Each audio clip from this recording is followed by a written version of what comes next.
Hi, I'm Benton Stokes. And I'm Elaine O'Rourke. And this is Cocktail Theology.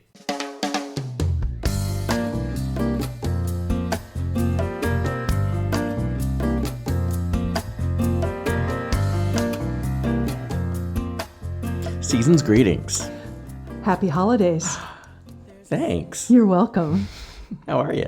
I'm okay. Except, you know what? I am so tired of the war on Christmas, I can hardly stand it.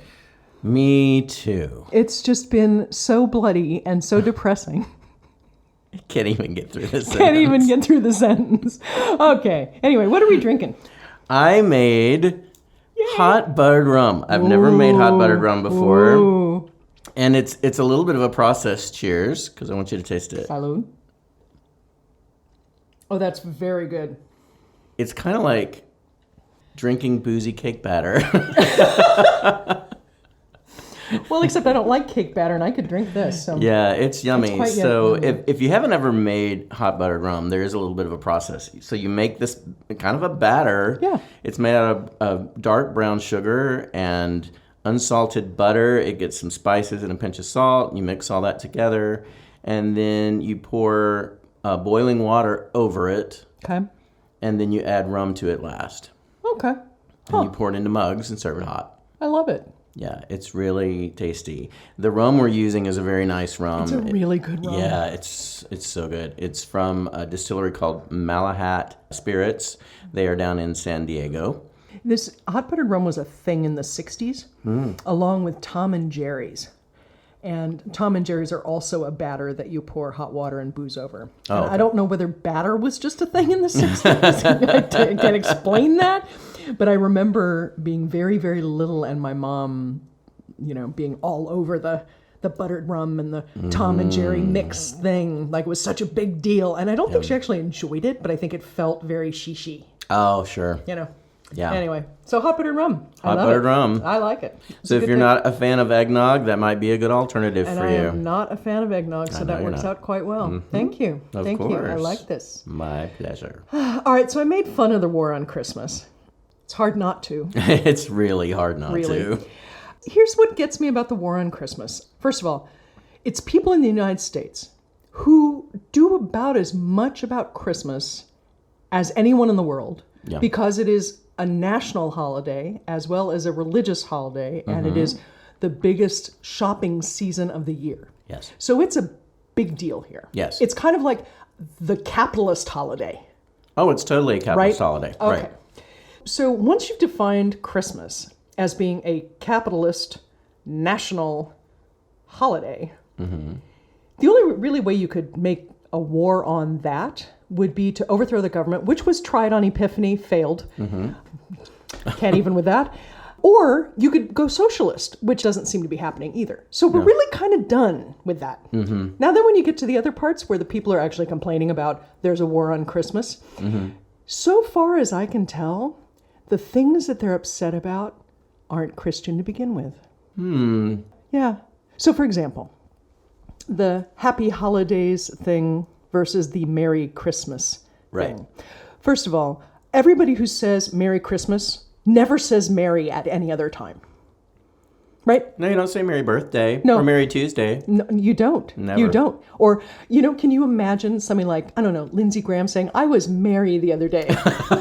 I mean, not spelled the M-E-R-R-Y. I'm like, of all the people, I might imagine Lindsey Graham saying that. Well, yes, but he would be saying Mary, not Mary. So, yeah, and that's a whole other conversation as well. God, all the episodes, they're becoming possible in this. So many. So many. So there's that, right? And they're upset about Happy Holidays, even though holiday actually means holy day, which if you actually think Christmas is a holy day, that should be a nice thing. It's also interesting, Christmas is a contraction of the word Christ and Mass. And the Mass, of course, is the Eucharist-centered worship service that is commonly associated with either Orthodoxy or Catholicism, sometimes with Anglicanism as well. And most of the people who would say there's a war on Christmas would never go to Mass. So they're really, really upset about people not saying A word you never say except at Christmas. And praising a religious service that you never would go to. That you would never attend. Right. That just kind of kicks off the whole why I think War on Christmas is absurd. So insane. So do I need to go on about this? Why, yes. Please do. So the thing about it is most of the traditions we celebrate are pagan traditions. Yes, they are. Okay? So when we are saying to people, have a Merry Christmas, what we're really saying is, go be pagan. Just go get your pagan on. Pagan it up. Go pagan it up. Right? So let's just start with the December 25th thing. Okay? So December 25th was declared by the Emperor Constantine, which automatically should make you go, uh-oh. In, I believe, 336, something like that. So as we know, Constantine was the first emperor to take on Christianity as his shield and his way of organizing his world. Right. So in 336, let's assume that's correct for the moment, he declared that Christmas would be celebrated on the 25th of December. Now, the important thing to note about this is that Christmas wasn't a thing. Nobody celebrated Christmas. It just wasn't a thing. So the idea that he would do that suggests that he might have had non-religious reasons to do it. Because, again, it wasn't a thing. It isn't like all of the bishops all over the world were saying, oh, we want to celebrate Christ's birth, but we don't know what date it is. Emperor, give us a date. Give us a date. So that didn't happen. So there are a couple of possible reasons that he chose December 25th. One of them was that there was a scholar at the time who decided that I want to get this right, that Mary got pregnant on March 25th because he did some kind of numerical calculation of something, one of those things. Wow. And so 9 months later to the day would be December 25th. Okay, so let's just throw that one right out. Okay. The most likely reason other than that is that there was a really, really important Roman holiday that was December 25th that celebrated the unquenchable sun. So what it did was essentially celebrate the re-shortening of nights after the solstice. Oh, okay. Okay? I think it was called Sol Invictus. And then the celebration was a word you might have actually heard, which is Saturnalia, which celebrated the god, Saturn, and was done on December 25th. Ah. So the guess is that Constantine said the 25th in order to kind of layer Christianity on top of this thing that was already happening. So he was trying to essentially Christmas up a pagan holiday. Okay. Okay? So there's that. Christmas actually got to be a thing around the 9th century. Okay. So that's when anyone started to actually care about Christmas. Now, the Eastern Orthodox never accepted December 25th as the date, which also leans into the idea that Constantine did this for a governmental reason and not a religious reason. Sure. Okay? So they have always celebrated January 6th. But the way it's come down, and it shifts in Orthodoxy a bit, but it's either the baptism of Jesus or the birth of Jesus, depending upon which little branch you're talking about. Oh. So the date that we would call Epiphany, which also is about baptism, is the important holiday. Oh, okay. Okay. So the Orthodox never picked it up. And then, as we started adding European traditions to all of this, come forward, start adding European traditions, they were all things like bringing in light, bring a tree in, hang up your stockings or put out your shoes if you're Dutch, so that a saint who likes to come and give things to small children will bring you things. Which is, so Jesus-y. So we start layering on all of these things that we enjoy that have nothing to do with the birth of someone you call the Messiah. Right. In any way. Right. So when we hang up the greenery and we put up the candles and we do the little baubles on the tree and all of those things, we are effectively celebrating all those pagan holidays that we like to pretend we don't know anything about. Yeah, I have thought for many years how odd it is that we have conflated Jesus' birth with elves, for instance. Yeah, so isn't that, see, again, elves, totally a pagan idea. Yeah, it's Wow, it's I never nuts. thought about that. Yeah. Yeah. as we're talking about this, don't want anybody to get the idea that we are anti-Christmas, because no. we're not. We love Christmas. That's not what this is. I think the thing that is just so ridiculous to me about the war on Christmas is what so many evangelical Christians do to all kinds of things, and it's trying to make it exclusive. Say more about that. Well, like we've done this series throughout this season where we're reclaiming words and phrases.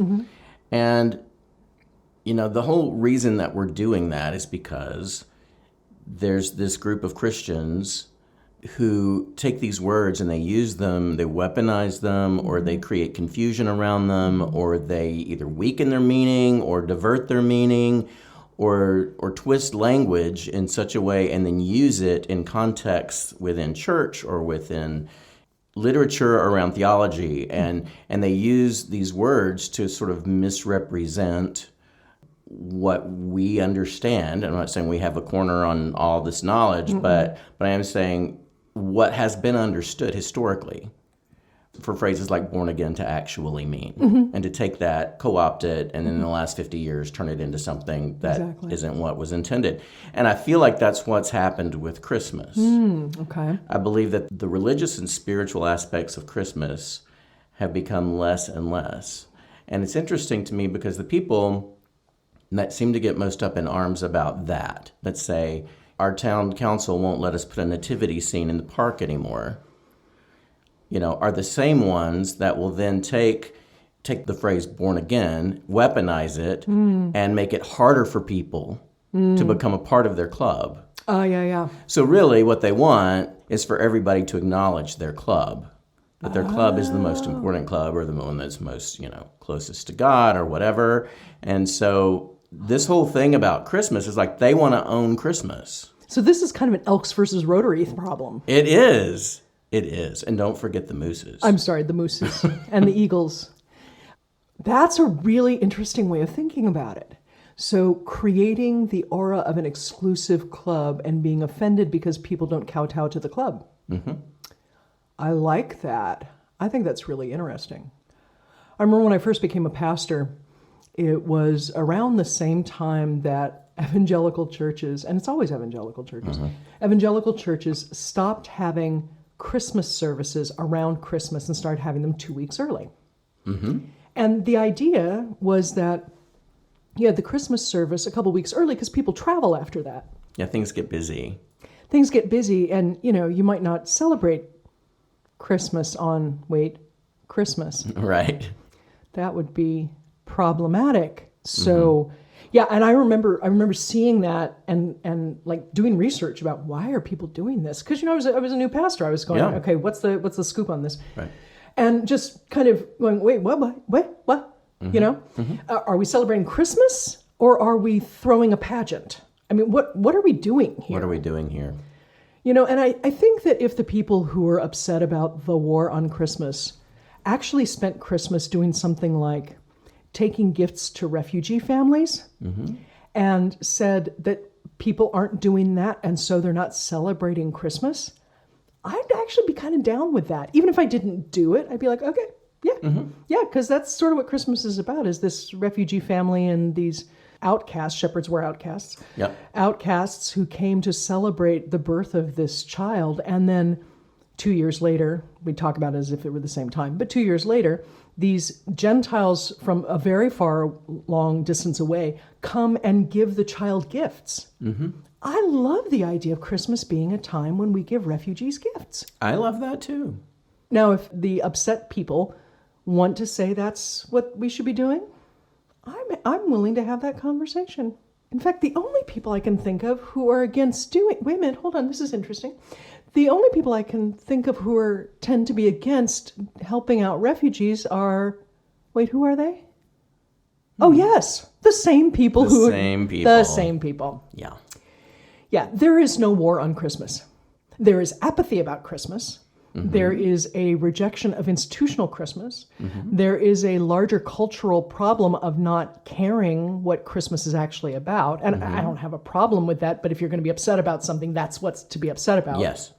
So I think we should bring in the trees and deck the halls and drink hot buttered rum and then do something good for the poor, and perhaps even go to Mass on Christmas Eve and remember why we're doing all of this to begin with.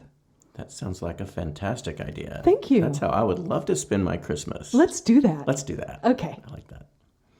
What about you guys? How do you feel about Christmas? Christmas in the media, Christmas in your neighborhood or your town, Christmas in your family, things about Christmas that make you scratch your head, things that you have always sort of taken for granted or believed about Christmas that now you're kind of going, well, I wonder where that comes from. I wonder why I've believed that all these years. Maybe I should look at that. Again, we're not coming down on Christmas. We're not coming down on people who love Christmas. We love Christmas too.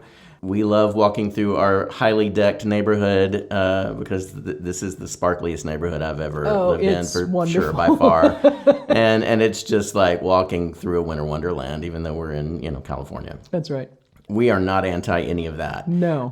But I do think it's important if we're going to have traditions and we're going to build something up around a holiday that really is meant to acknowledge and observe the birth of Jesus, then we should know why we do those things. That's right. There's nothing wrong with enjoying them, but I think it is important to understand why we're doing them. Or at least, even if it isn't important to understand why we're doing them, to not be pissed off because other people don't do those, and then you consider that's an attack on your religion. This is not an attack on your religion. No. I mean, unless your religion is Walmart Christmas lights, it's not an attack on your religion, Right. And can I just say one more thing about this? Please. So, there's a Christmas ham thing. Did you ever learn about the I didn't Christmas grow up ham? with a Christmas ham. Okay. Well, there was Easter ham and Christmas ham. I know about Easter ham. Okay, and either way, but particularly if you do a Christmas ham, it's kind of insulting to serve pork to people who are Jewish, and that's who they were. Now, my family was very tiny, and so we didn't need ham because we would have been eating for weeks on ham, kind of the turkey problem again. Yeah. So when I was, 6, 7, something like that, my mom started doing lobster tails, which is equally as problematic because Jews don't eat shellfish either. Yeah. Yeah, we're just totally screwed up about all of this. Yeah. I just need to say. We really are. We would love to hear from y'all on this. You can email us always, Elaine, ELANE, Benton, BENTON, at schoolforseekers.com. You could also visit our website. While you're at it, sign up for our mailing list. We would love that. In the meantime, I'm going to enjoy this hot buttered rum, and I'm going to enjoy this Advent season. Yes. And because this is the last episode before Christmas, we do want to wish all of you a very, very Merry Christmas. Yes. I wish people a moment of holiness at this Christmas time, whatever holiness looks like for them. I like that. Peace, friends. Talk to you soon. Bye.